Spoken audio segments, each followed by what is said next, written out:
Niache kwanza. Usishike pale, niache kwanza mzee.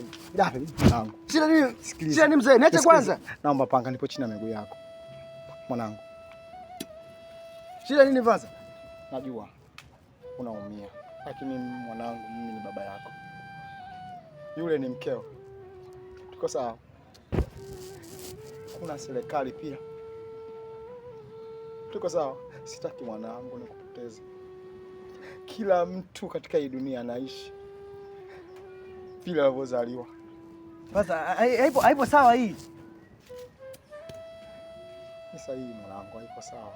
Lakini mwanangu, sihitaji uvunje ndoa yako sababu ya kwangu mimi. Sio, umenielewa mwanangu? Yote haya yanapita. Inawezekana wewe ukamwelimisha yule akanipenda mimi. Sio, umenielewa mwanangu? Swala hilo msitaki liendelee. Kaa na mkeo vizuri, kaa na familia yako vizuri. Mimi kuanzia leo nadhani umeyaona, sitaki nimchukie mkeo. Mimi nataka wajukuu.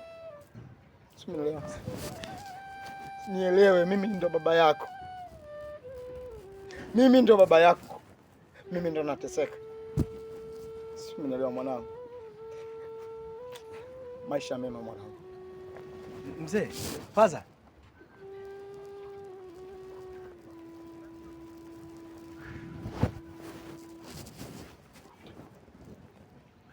Umefanya nini sasa?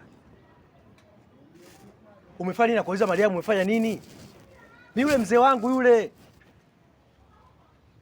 Mimi napambana kwa ajili ya mzee wangu. Umefanya nini mzee? Kashakasirika pale mzee. Nyinyi wanawake ni changamoto. Haya, shida nini? Shida nini pale? Naongea na wazazi wako, wiki ijayo uende kwenu. Sikutaki.